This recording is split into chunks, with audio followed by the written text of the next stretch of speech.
2007, nagkakilala kami ni Bob through a common friend, Crazy, who's in Qatar right now.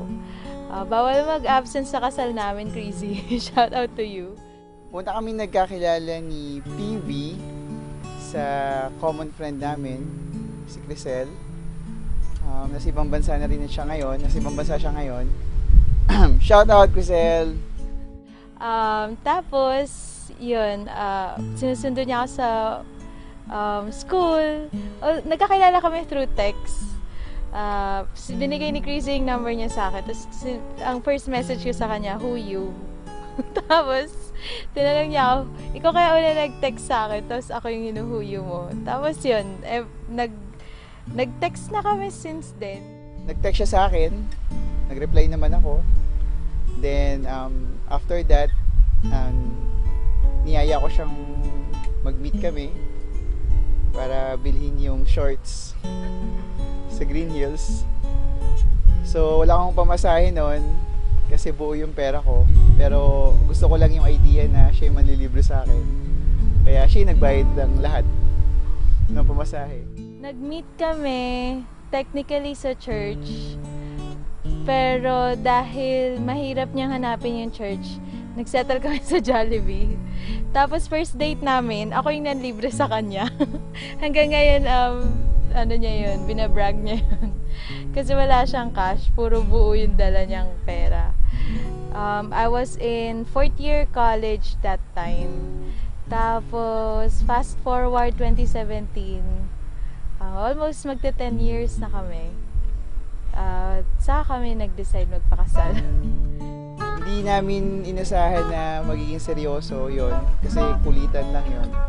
Hanggang sa, ayun na nga,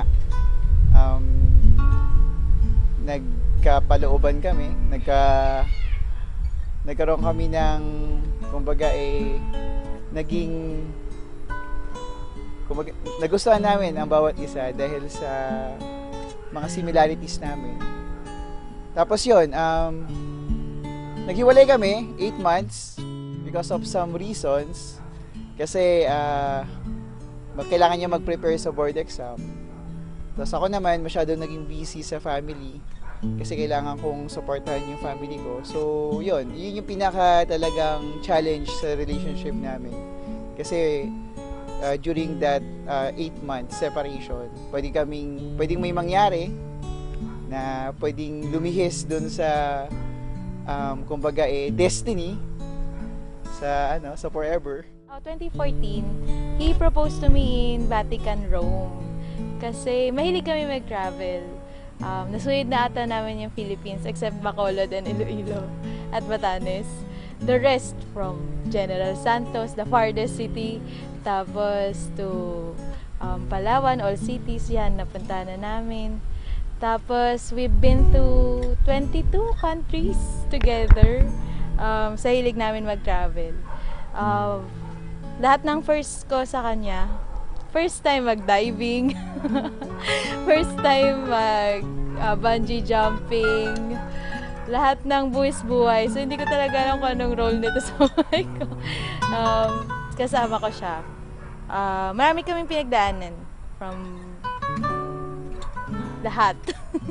Sa pag-a-adjust sa isa't isa hanggang sa pag-a-adjust sa dreams ng bawat isa hanggang sa pag-a-adjust sa family ng bawat isa. Follow up namin ng isa't isa at na-follow up naman namin ng isa't isa. At yun, nag-meet ulit kami. Nagulat ako sa simbahan kung saan una kaming nag-meet. First na simbahan na una kaming nag-meet. Nakita ko siya, nag-makeup din. Sabi ko sa kanya, aba, ang ganda mo ah. So pinaghandaan niya yung second time around. So, simula noon, nung time na yon, na-realize namin na hindi kami pwede maghiwalay. Dahil pinili namin na kailanganin ng bawat isa. So, yun, first trip namin together outside the country, sa Singapore. Actually, ako lang pala mag-isa noon. Unfortunately, akala namin hindi na kami maghihiwalay after that 8 months. Pero because of some reasons then, naghiwalay ulit kami.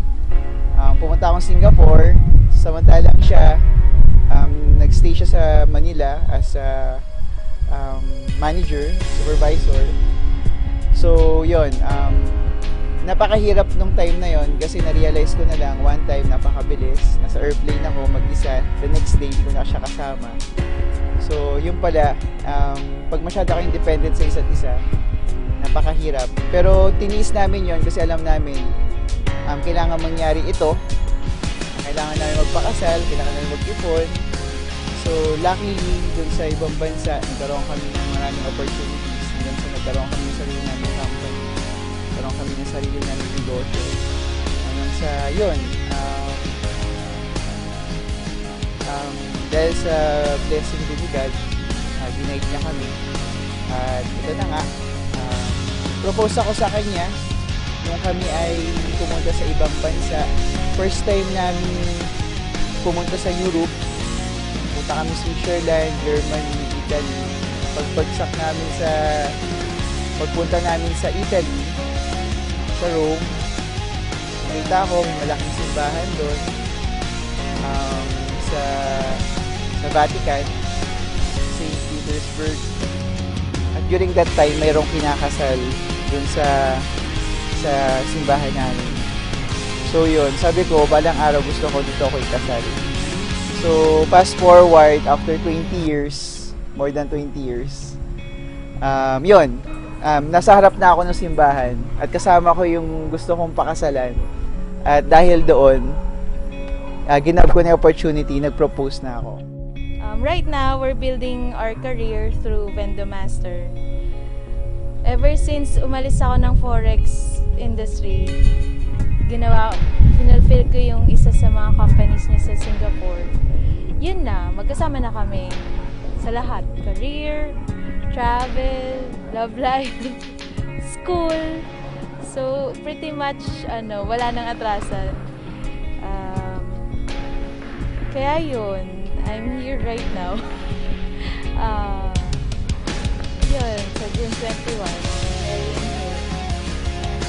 Which is one of the dreams ko. Tagal pinano. Yun, nakakaiyak ang preparation, ang gastos. Walang katumbas yung kasiyahan na nararamdaman namin both together. Kasi ito na nga, kumbaga, naglakas loob din kami talaga na i-push tong relationship namin at ito na after almost 10 years. So, doon po kami nagkakilala ni Criselda Villa, future Miss Criselda Villa Bore.